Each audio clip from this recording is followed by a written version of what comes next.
This lawyer killed himself to prove his client was innocent.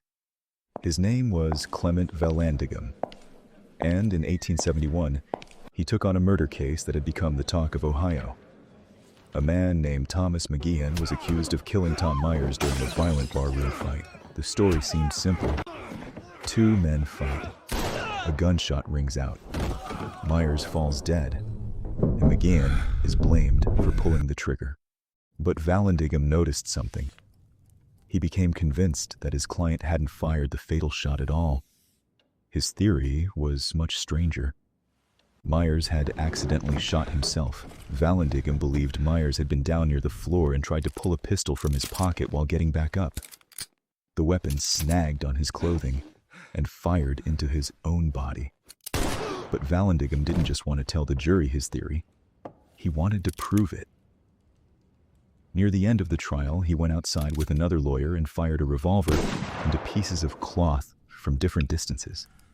He studied the powder marks, trying to reconstruct exactly what had happened that night.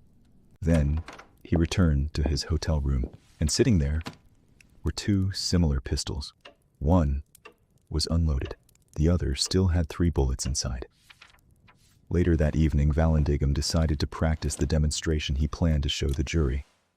He reached for what he thought was the unloaded pistol. He picked up the wrong one.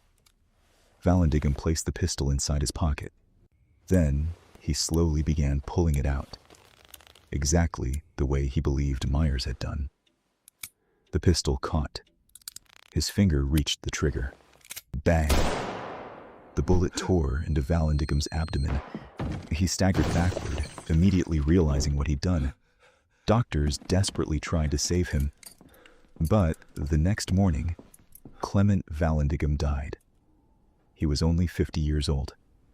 But his final experiment had done something extraordinary. It proved that his theory was physically possible. The jury ultimately acquitted Thomas McGeehan. Clement Vallandigham had proven his client's defense by accidentally recreating the very shooting he was trying to explain.